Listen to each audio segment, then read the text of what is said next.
বিশ্বনবী মুহাম্মদ রাসূলুল্লাহ সাল্লাল্লাহু আলাইহি ওয়াসাল্লামের পিছন বরাবরে নামাজ পড়ে পড়ে এই লোকটা উমরা করলো, হজ করলো, ইফতারি খেলো, মারা যেই দিন গেল নবীজি সাহাবীদের নিয়ে এক জায়গার মধ্যে বসা আছেন। এমন সময় সন্তান আব্দুল্লাহ আসার পরে ডাক দিয়ে বলে, এ নবী, আমার বাবা মারা গিয়েছে, আপনি একটু জানাজার নামাজটা পড়িয়ে দেবেন, এটা আমার বাবার ওসিয়াত। 2 নম্বরে, হে নবী, কাফনের কাপড় যেন আপনার জুব্বা মোবারক হয়। আল্লাহর নবী সঙ্গে সঙ্গে ডাক দিয়ে বলে, আব্দুল্লাহ, তোমার বাবার জানাজাটা রেডি করো, আমি আসতেছি। এই বলে নবীজি যখন জুব্বা খুলতে আরম্ভ করলেন, হযরত আমার নবীজির পিছন থেকে জুব্বাটা টেনে ধরলেন। আল্লাহর নবী ডাক দিয়ে বললেন, ওমর রে, তুমি আমার জুব্বাটা ছেড়ে দাও, এখনো আমার আল্লাহ পাক আমাকে নিষেধাজ্ঞা দেয়নি। এই যে জুব্বা টেনে ধরার সঙ্গে সঙ্গে সূরা তাওবার ৮০ এবং ৮৪ দুইটা আয়াত আমার আল্লাহ ওমরের শানেই নাজিল করে দিলে। আল্লাহ ডাক দিলেন, হে নবী, ওর জানাজার নামাজ পড়াবেন না, ওর কবরের পাশে দাঁড়াবেন না, ওর জন্য দোয়া করবেন না। হে নবী, ওর জন্য একবার কেন, 2 বার কেন, 70 বারের অধিক যদি দোয়া করেন, আমি আল্লাহ বলছি ওর জন্য দোয়া কবুল হবে না।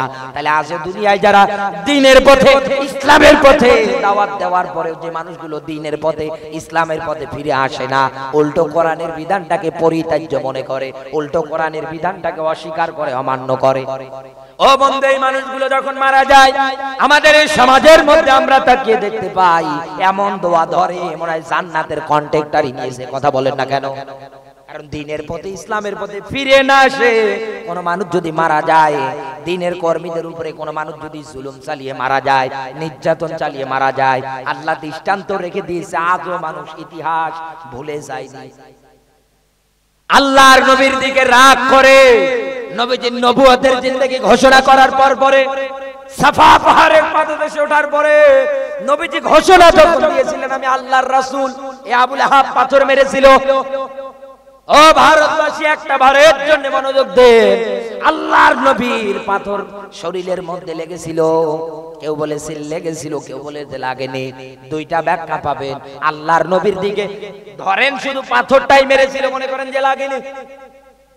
শুধু পাথরটা মারার কারণে আমার আল্লাহ যদি ওর নামে সূরা দিতে পারে, তাহলে আজও দুনিয়ার ময়দানে আল্লাহর নবী বলে গিয়েছেন, আল উলামা ওয়ারাসাতুল আম্বিয়া, আমার পরে এই দুনিয়ার ময়দানে নাইবে নবী তারা, দুনিয়ায় যারা আলেম, এদের উপরে আজ যারা জুলুম করেন, নির্যাতন করেন, শুনে রাখেন, এই সেই আবু লাহাব।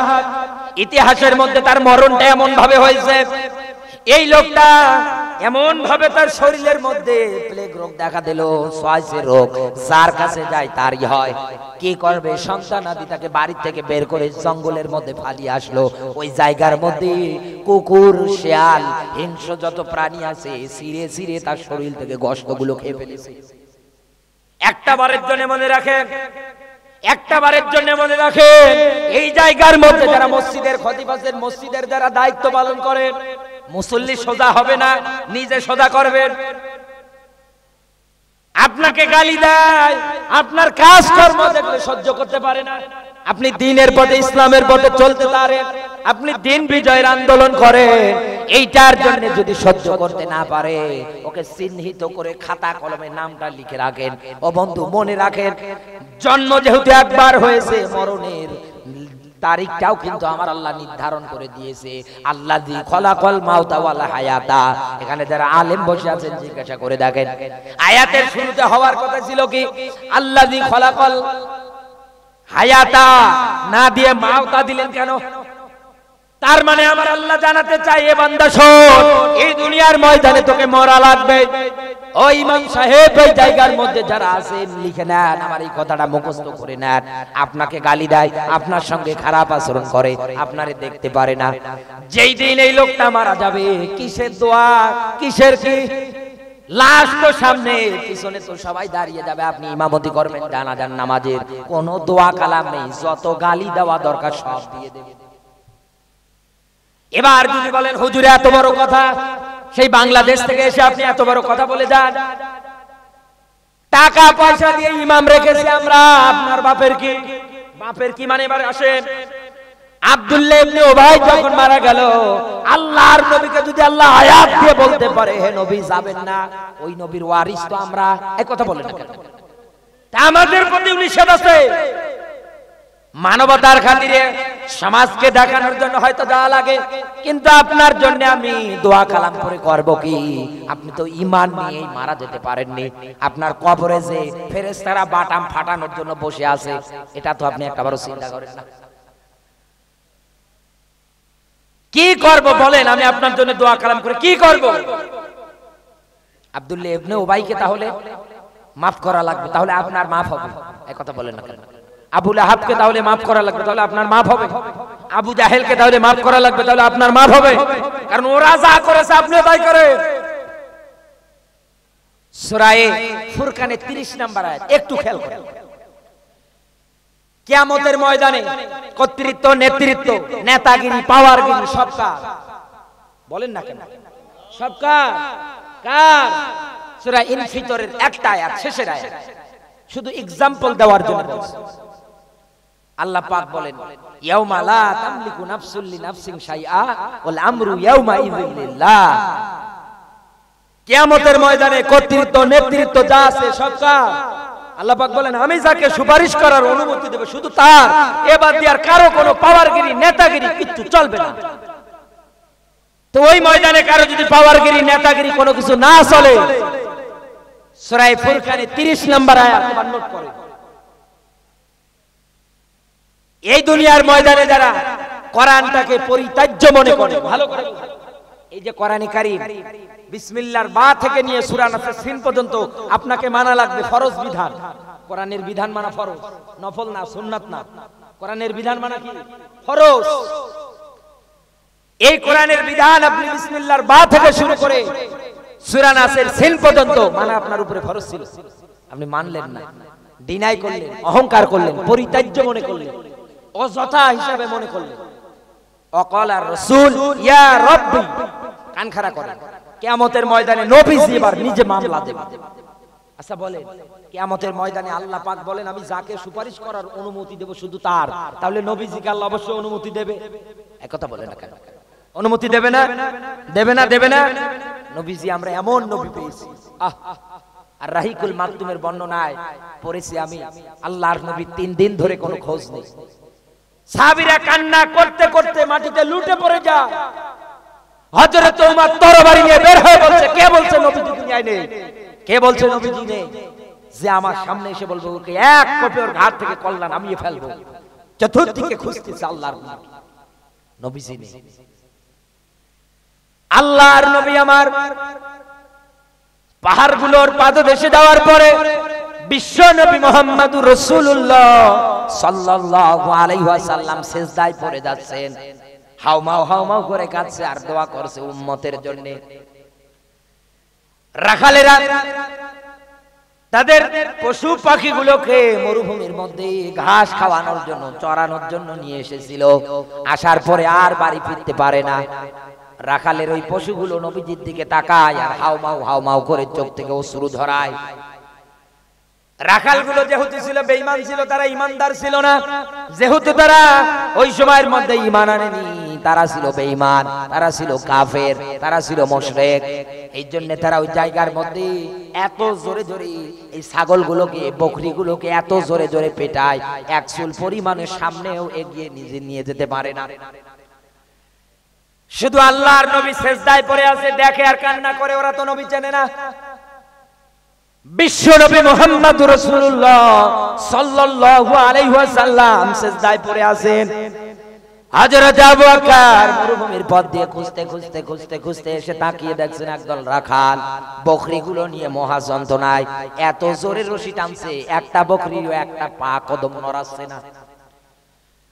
হযরত আবু বকরকে দেখার পরে ডাক দিয়ে বলেন, এই যে শোনেন, এই যে পাহাড়ের পাদদেশের মধ্যে একটা লোক সিজদায় পড়ে আছে, চোখ দিয়ে পানি ঝরাচ্ছে আর বলছে উম্মতি উম্মতি, উম্মত উম্মত বলে কান্না করতেছে।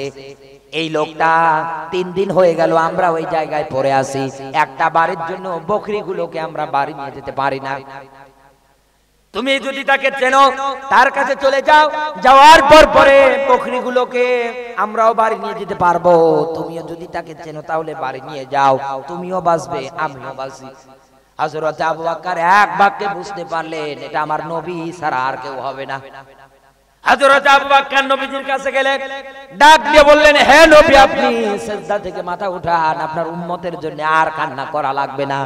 আমি আবু বকর বলছি, ইসলাম গ্রহণ করার পর থেকে শুরু করে আজ পর্যন্ত যতটুকু না আমি নেক আমল করেছি, মরণ যেদিন আমার আসবে মরণের আগ পর্যন্ত যত নেক আমল করব, হে নবী বললাম আপনার গুনাহগার উম্মত যারা হবে তাদের জন্য আমি আমার এই নেকিগুলো সবগুলো কুরবানি দিয়ে দিলাম। নবী মাথাটা উঠান, আপনি চলেন বাড়ির দিকে। হাসান হোসাইন মাটিতে গড়াগড়ি দিচ্ছে, ফাতেমাতুজ জোহরা কান্না করছে, যাকে না দেখলে আপনি থাকতে পারেন না। আল্লাহর নবী আমার এর পরেও মাথা উঠায় না। হযরত আবু বকর চিন্তা করলেন, দেখি তো আমি ওমরের কাছে খবর দেই। হযরত ওমর আসার পরে ডাক দিয়ে বললেন, হে নবী 26 বছর বয়সে তরবারি নিয়ে আপনাকে মারার জন্য আমি গিয়েছিলাম, কোরআনের আয়াত শোনার পর পরে আমি হেদায়েত প্রাপ্ত হয়ে গিয়েছি। হে নবী ওই তখন থেকে নিয়ে শুরু করে মরার আগ পর্যন্ত যত নেক আমল করব সব আপনার গুনাহগার উম্মত যারা হবে তাদেরকে আমি দিয়ে দিলাম। আল্লাহর নবী এর পরেও মাথা উঠায় না। হযরত ওসমান, হযরত আলী সব সাহাবীরা সেই কথা বলে।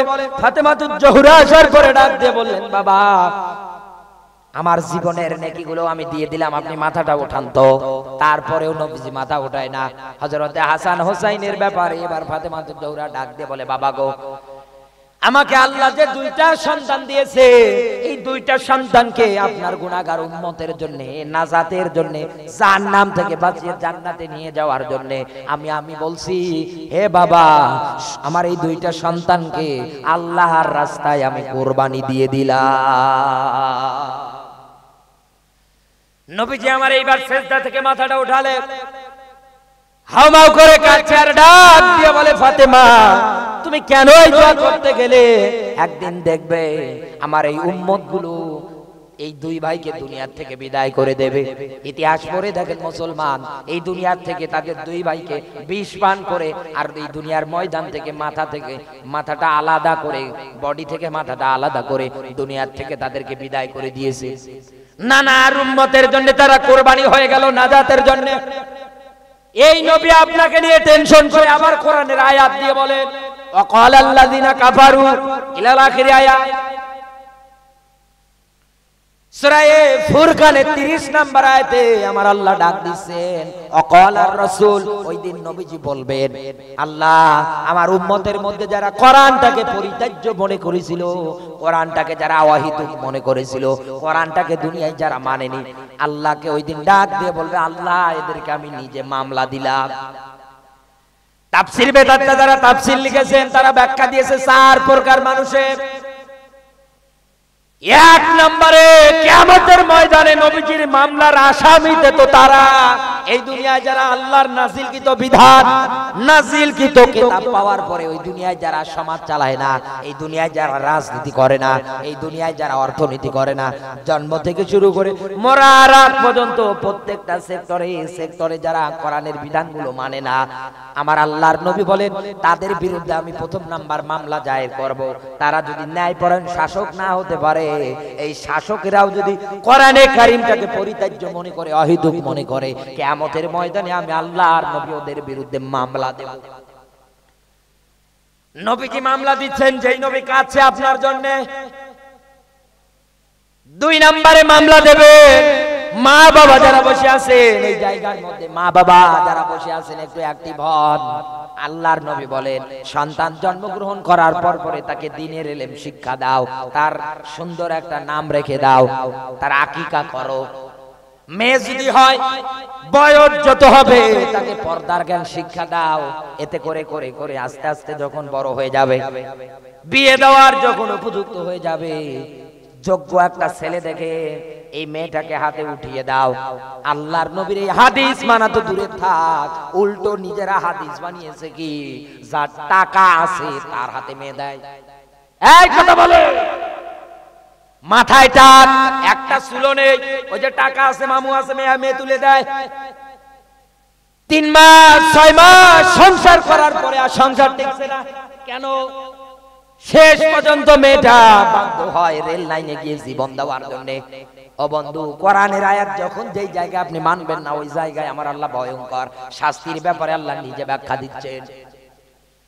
3 নম্বরে, এই দুনিয়ার ময়দানে যত শিক্ষা প্রতিষ্ঠান আছে, আর এই শিক্ষা প্রতিষ্ঠানগুলো চালানোর ক্ষেত্রে যারা ম্যানেজিং কমিটির মধ্যে আছে, এই কমিটির মধ্যে থেকে দুনিয়ায় যারা কোরআনে কারীমের বিধানটাকে পড়াশোনার ক্ষেত্রে কম্পালসারি জারি করে দেয় না, সাবজেক্ট আকারে যারা কোরআন থেকে দূরে সরে দেয়, বাচ্চারা যারা কোরআন পড়তে পারে না, ওয়ালাউ আন্না আহলাল কুরআ আমানু ওয়াত্তাকাউ লাফাতাহনা আলাইহিম বারাকাতিম মিনাস সামাই ওয়াল আরদ। বলেন আল্লাহু আকবার। সূরা আরাফের 96 নম্বর আয়াত। এই দুনিয়ার ময়দানে আপনি যদি 1 থেকে শুরু করে মাস্টার্স পর্যন্ত কোরআনের জ্ঞানটাকে কম্পালসারি করে দিতে পারতেন, এই দেশের কোন ছাত্ররা কোনদিন পড়াশোনা করার পরে বেকার থাকতো না। এই কথা বলে রাখেন। অবশ্যই অবশ্যই চাকরি পেত। কারণ মালিক বলেন, এই দুনিয়ার ময়দানে যারা ঈমান আনবে, আনার পর পরে এই দুনিয়ার ময়দানে যারা ভয় করবে, এখানে কুরা বলতে গ্রাম, জনপদ, শহর, যেই শহরে যেই গ্রামের যেই জনপদের মানুষগুলো ঈমান আনবে, আনার পর পরে ভয় ভীতি অবলম্বন করবে, লাফাতাহনা আলাইহিম বারাকাতিম মিনাস সামাই ওয়াল আরদ, আসমান আর জমিনের যত বরকতের দরজা আছে সব আমার আল্লাহ তাদের জন্য খুলে দেয়। কোনদিন কোনো টেনশন করা লাগতো না। আল্লাহর নবী বলেন, আমি মামলা দেব তো এদের নামে যারা এই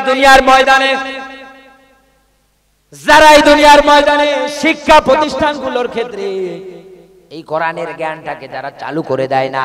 ও বন্ধু, এরকম করে করে কোরআনের আয়াত যখন যেই জায়গায় আপনি মানবেন না, উল্টো আরো তাগুদের নিয়ম নীতি মেনে নেবেন। এবার আমার আল্লাহ আপনাকে সর্বশেষ আয়াত দিয়ে ডাক দিচ্ছেন।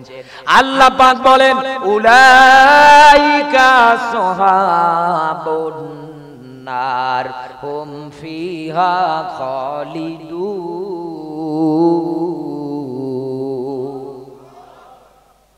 উলাইকা শব্দ দিয়ে আল্লাহ দেখাচ্ছেন ওই মানুষগুলো কারা, যারা আল্লাহকে অভিভাবক বাদ দিয়ে দুনিয়ায় যারা শয়তানকে অভিভাবক মেনে নেয়।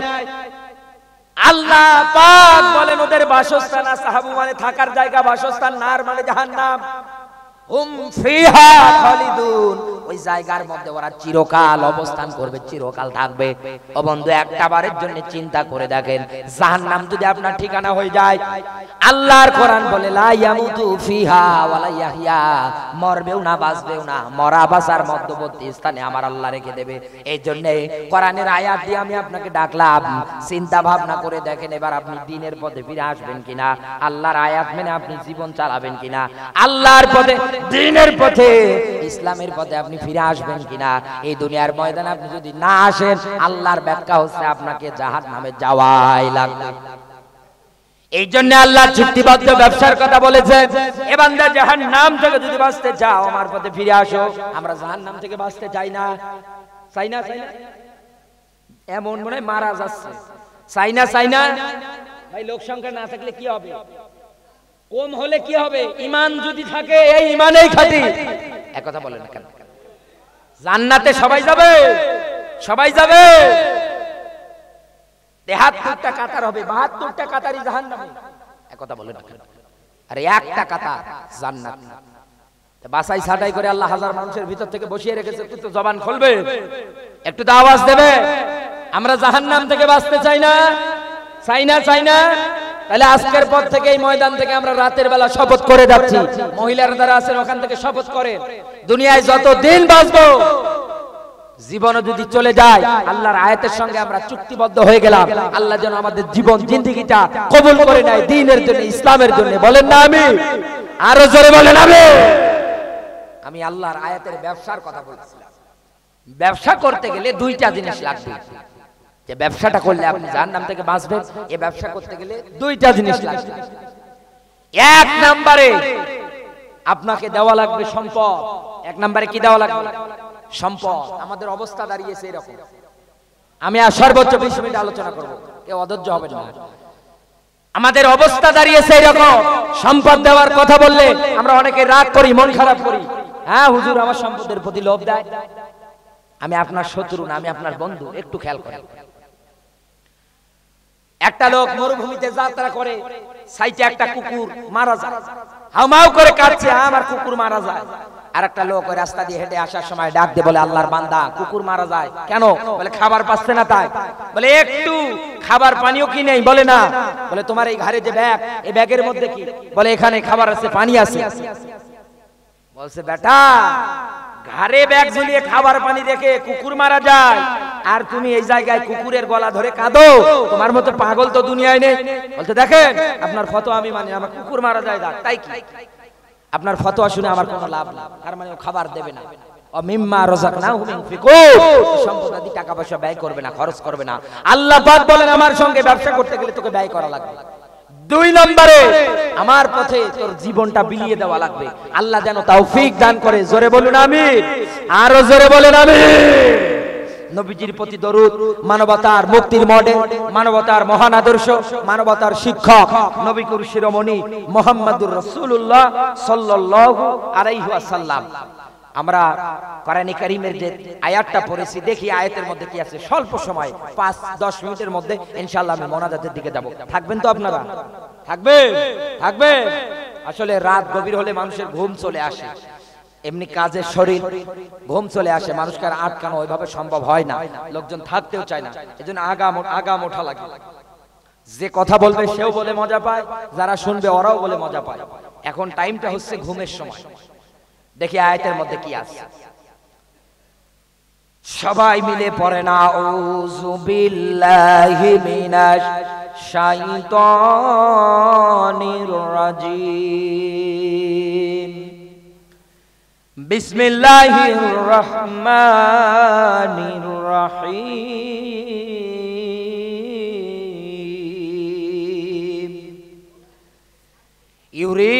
ইউরিদুনা লিইউতফিউ নূরাল্লাহি বিআফওয়াহিহিম আল্লাহু মুতিম্মু নূরিহি ওয়ালাউ কারিহাল কাফিরুন।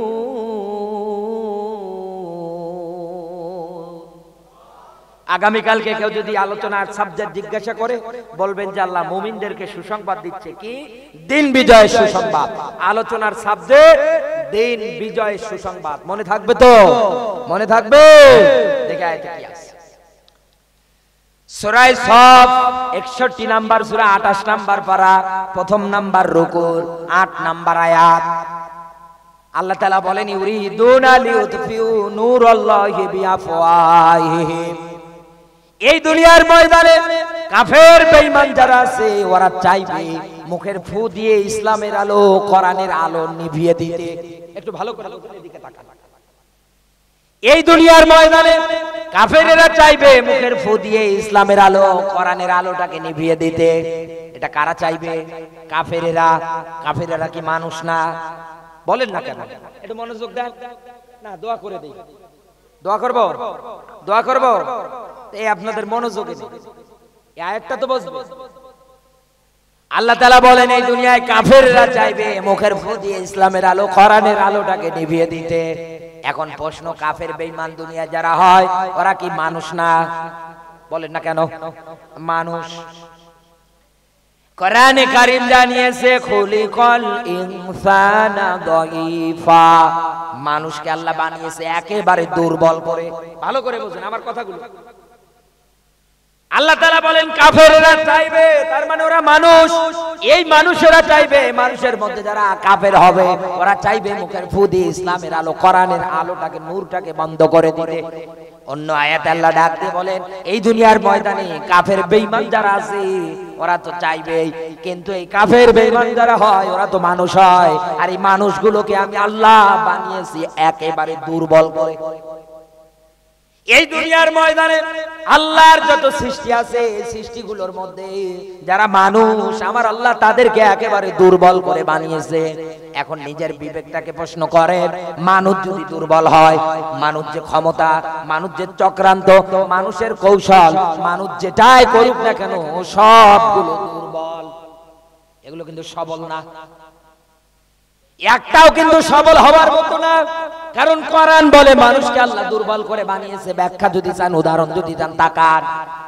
একটা ডিম থেকে মুরগির বাচ্চা বের হওয়ার পরে সুন্দর করে দৌড় দেয়। একটা গাভীর পেট থেকে বাচ্চা বের হওয়ার পরে দেখবেন সুন্দর করে দৌড় দিয়ে ঘুরে বেড়াতে পারে। এই দুনিয়ার ময়দানে আপনি আমি মানুষ মায়ের পেট থেকে যেই দিন দুনিয়া এসেছিলাম দৌড়াতে পেরেছি। কোরবান হয়ে আমাদের সময় লেগেছে, মাস চলে গিয়েছে, 1 বছর হয়ে গেছে। এরপর পরে না আমরা একটু হাঁটতে পেরেছি, এরপরে পরে না দাঁত গজিয়েছে, এরপর পরে না মুখের মধ্যে ভাষা চলে এসেছে। আল্লাহ তাআলা বলেন, এ বান্দা শোন, এই দুনিয়ার ময়দানে মানুষ যদি দুর্বল হয় তাহলে এই মানুষের পক্ষে কোনোদিনও কোরআনের নূর, আল্লাহর নূর, ইন্নাদ-দীনা ইনদাল্লাহিল ইসলাম, এটা বিদায় করা সম্ভব না। তাহলে কেন আল্লাহ নতুন করে কথা বললেন যে কাফেরেরা চাইবে তারা বিদায় করে দেওয়ার জন্য? ওরা তো মানুষ। এই কথাটাই ব্যাখ্যাটা আল্লাহ কেন দিলে, দেওয়ার পিছনে কারণ কি এবার খেয়াল করেন। এই দুনিয়ার ময়দানে মানুষ যদি দুর্বল হয়, মোমবাতিতে আগুন লাগিয়ে টেবিলের সামনে এনে দেন, আমি এই জায়গা থেকে ফু দেব, আগুন নিভে যাবে কি নিভে যাবে না? নিভে যাবে না? আগুন কিন্তু সঙ্গে সঙ্গে নিভে যাবে।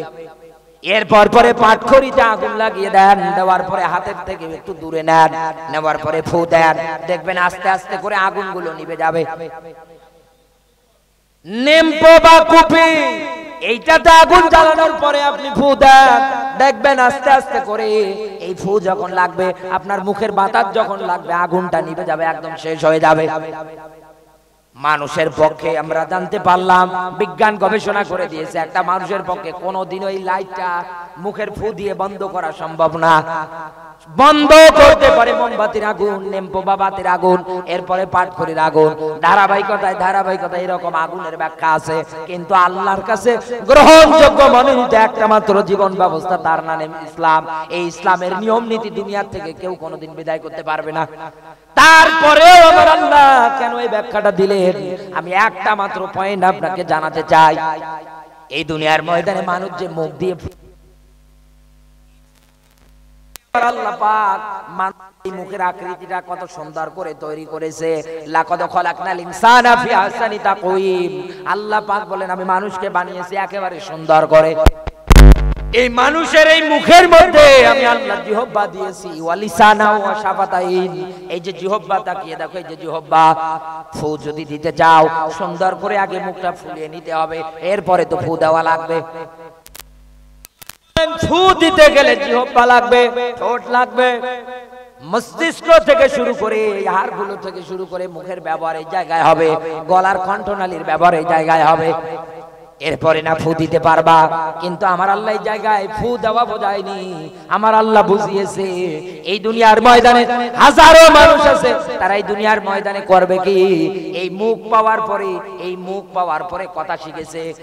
কথা আমার আল্লাহ তাকে শিখিয়েছে, ভাষা শিখিয়েছে, এই ভাষাগুলো ব্যবহার করবে, জিহ্বা দিয়ে বলবে, মিথ্যা মিথ্যা সাক্ষ্য দেবে, দেওয়ার পর পরে দ্বীনের যত কর্মী হবে, দ্বীনের যত পণ্ডিত হবে, ইসলাম এবং কোরআন হাদিসের যত পণ্ডিত হবে, তাদেরকে দুনিয়ার থেকে বিদায় করে দেবে। এতে করে জ্ঞানহীন হয়ে যাবে, মানুষ আর কোরআনের কাছে আসতে পারবে না। হাতের মধ্যে কলম নেবে, নেওয়ার পর পরে তারা একটার পর একটা খারাপ কিছু লিখতে আরম্ভ করবে, করে করে মানুষদেরকে দ্বীনের পথ থেকে সরিয়ে নিয়ে যাবে। আল্লাহ পাক বলেন এই দুনিয়ার ময়দানে তারা এরকম করে যত চেষ্টা, যত কিছুই চালাক না কেন, আল্লাহ পাক বলেন আল্লাহু মুতিম্মু নূরিহি ওয়ালাউ কারিহাল কাফিরুন। আল্লাহ তাআলা বলেন, বান্দা শোন, তুই মুখ দিয়ে মিথ্যা সাক্ষী দেস, অস্ত্র তুলে নে হাতে, যেটাই করিস না কেন, আমি আল্লাহ তোকে বলছি আমার দিন বিদায় করার জন্য অস্ত্র হাতে তুলে নিবি তো কি হয়েছে, কলম দিয়ে মিথ্যা সাক্ষী দিবি তো কি হয়েছে, এই দুনিয়ার ময়দানে আমার দিনের কর্মীদের বিদায় করে দিবি তো কি হয়েছে। আমি আল্লাহ কসম করে বলছি, আমার নূর, আমার কোরআন, আমার ইসলাম এই জমিনের মধ্যে আমি আল্লাহ জ্বালাবো। ইমানদার যারা হবে তাদের অন্তরে আখিরাতের খোরাক তৈরি হয়ে গেছে, তার মানে আমাদের কোনো ভয় নেই, আমাদের কোনো চিন্তা নেই, কোনো টেনশন নেই, আমরা দ্বীনের পথে অটুট থাকবো, দিনের পথে অটুট থাকবো, কোরআন আর হাদিসটাকে জীবনের ক্ষেত্রে আমরা আঁকড়িয়ে ধরবো, জীবনটা সেটটপ গুলোতে ধাপে ধাপে সাজাবো। লা তাজালু বুয়ুতান মাকাবির, ঘরগুলোরে কবর বানাবো না, ঘরগুলোকে কোরআনের আলোয় আলোকিত করে ফেলবো। এরপর পরে সামনের দিকে যত এগিয়ে চলবো, সামনের দিকে যত এগিয়ে যাব, আল্লাহ পাক বলেন আমি কসম করে বলছি আমার নূর আমার আলো আমি জ্বালাবো। আল্লাহ যেন ওই পর্যন্ত আমাদের হায়াত দেয়, জোরে বলুন আমিন, আরো জোরে বলেন আমিন। আমরা যেন চর্মচোখে দেখতে পারি এই জমিন আল্লাহর দিন কায়েম হয়ে গেছে, আল্লাহ এটা দেখে যেন মরবার তৌফিক দান করে, বলেন আমিন। রাত গভীর হয়ে গেছে আর আমি সামনের দিকে এগিয়ে যাব না। আমার মায়েরা যেহেতু বসে আছে, মায়েদের ক্ষেত্রে আমার ছোট্ট নসিহত, ও মা ও বোনেরা, এই জমিনের মধ্যে খবরদার স্বামীর উপরে কোনোদিন লানত দেবেন না। 2 নম্বরে স্বামীর অবাধ্য হবেন না। মায়েদের ক্ষেত্রে এই 2টা জিনিস আমার বলার, কারণ আজ পুরো সমাজ পুরো বিশ্বের মধ্যে এই 2টাই সবচাইতে বেশি ঝামেলা। নবীজি মেরাজেও গিয়ে তাকিয়ে দেখলেন নারীরা বেশি জাহান্নামে 2 কারণে। এক কারণে স্বামীর উপরে লানত দেয়, 2 নম্বরে বদদোয়া করে। লানত বদদোয়া, এরপরে অবাধ্যতা। এই দুনিয়ায় কোন নারী যদি এইগুলো করে তাকে জাহান্নামে যাওয়াই লাগবে। এজন্য স্বামীটা আপনার কাছে শ্রেষ্ঠ, স্বামীটা আপনার কাছে শ্রেষ্ঠতম আমানত, স্বামীটা আপনার কাছে মূল্যবান একটা সম্পদ। স্বামীটার সঙ্গে কোনোদিন খারাপ আচরণ করবেন না। আর এই জায়গায় যারা বিয়ে করেছেন আমি তাদের প্রতিও বলি, নিজের বউটাকে কোনোদিনও গালিগালাজ করবেন না, আদর ভালোবাসা দিয়ে কাছে রাখবেন। বউ হচ্ছে আদর করার জিনিস, মারার জিনিস না। হ্যাঁ, আপনি মারতে পারবেন, তাও ছোট্ট লাঠি দিয়ে। আপনার যদি নামাজ না পড়ে, ফরজ বিধান না মানে, আপনি তাকে মারেন, সমস্যা নেই, কিন্তু তাও ওই মারিয়ে 3 দিন, একদিন মেরেছেন 3 দিন হাসপাতালে কাতরাচ্ছে, ওই মারি না, ওই মায়ের কিন্তু না। আমরা আজ এই মায়ের দেওয়ার ক্ষেত্রে একদম পাক্কা। হুন্না লিবাসুল্লাকুম ওয়া আনতুম লিবাসুল্লাহুন্না। আল্লাহ আমাদের ফ্যামিলি গুলোর ক্ষেত্রে স্বামী স্ত্রীর মাঝে আল্লাহ পাক যেন মিল মহব্বত তৈরি করে দেয়। মিল মহব্বতের ক্ষেত্রে একে অপরের পোশাক পরিচ্ছদ আল্লাহ পাক যেন তৈরি করে দেয়। জোরে বলুন আমিন, আরো জোরে বলেন আমিন। আমার মায়েরা এই কর্মসূচি গ্রহণ করে নিয়ে সামনের দিকে চলবে, আল্লাহ যেন তৌফিক দান করে। যতটুকু আলোচনা করেছি আল্লাহ আমাকে মানবার আমল করবার যেন তৌফিক দান করে, বলেন আমিন। কালেকশনে যেহেতু করবেন তা আমাকে আগে যদি ওঠাতেন। কালেকশনের এর আগে কি হয়েছিল একবার? হ্যাঁ, বসেন, কোথায় যান আপনি? মসজিদের উন্নতি কল্পে মাহফিল আমরা সবাই জানি। কিসের উন্নতি কল্পে?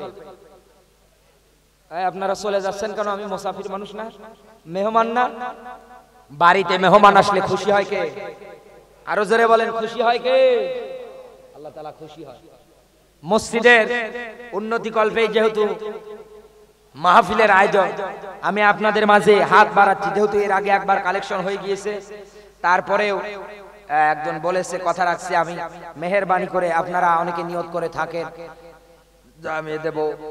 মসজিদের যেহেতু উন্নয়ন করবে, 1 বস্তা সিমেন্ট, 1000 টাকা, যে যা পারেন একটু মেহেরবানি করে বলেন যে হুজুর আমি 1000 টাকা দেব। দেওয়ার মতো আছে? একটা সিমেন্টের বস্তা দেওয়ার মতো কেউ আছেন? একবার কালেকশন হয়েছে না? একবার হলে আর কেউ দিতে চায় না ওইভাবে। আচ্ছা, আমার যুবক ভাইরা যারা আছে হাত উঠাও তো, দেখছেন কোথায়? যুবকেরাও নেই, দেখছেন? যুবকেরাও নেই। লাস্ট আপনাদের কাছে কারো পকেটে টাকা নেই? হ্যাঁ, আচ্ছা, টাকা নেই, কার কার পকেটে হাত ওঠান তো, আল্লাহর ক্যামেরায় রেকর্ড হোক।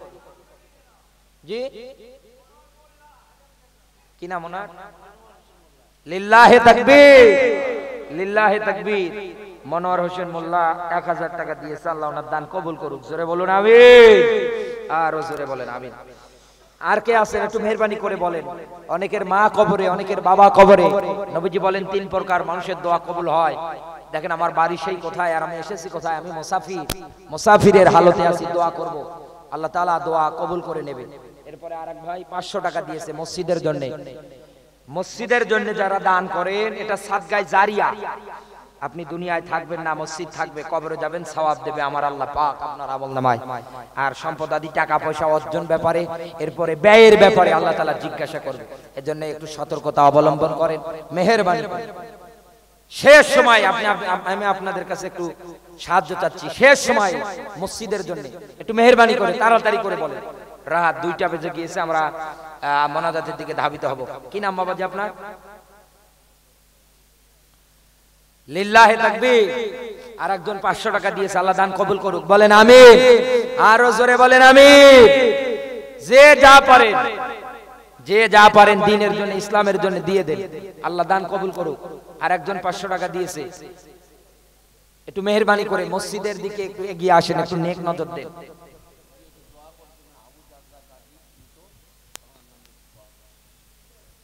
কে দিয়েছে টাকা? আবু দারদার জারদার গাজী মারা গেছে, টাকাটা দিয়েছে কে? তার আত্মীয় সন্তান, ভাই, তার ভাই মারা গিয়েছে, দোয়া চেয়েছে ভাই, ভাইয়ের জন্য, ভাইটা কবরে। দোয়া করে আল্লাহ পাক এই দানের ওসিলায় কবরের আযাব যদি হয় আল্লাহ যেন মাফ করে দেয়, বলেন আমিন। কবরের আযাবটাকে আল্লাহ যেন মুক্ত করে দেয়, আল্লাহ কবরটাকে যেন রিয়াজুল জান্নাহ বানিয়ে দেয়, বলেন না আমিন। আহার বর্ডার মেম্বার থেকে যারাই যাদেরকে হারিয়েছে বিদায় তার মাগফিরাত কামনা করছে, আল্লাহ যেন মাফ করে দেয়, বলেন আমিন। হ্যাঁ 500 টাকা না? লিল্লাহে তাকবীর। ভাইয়ের বাবা মারা গিয়েছে, 1 বস্তা সিমেন্ট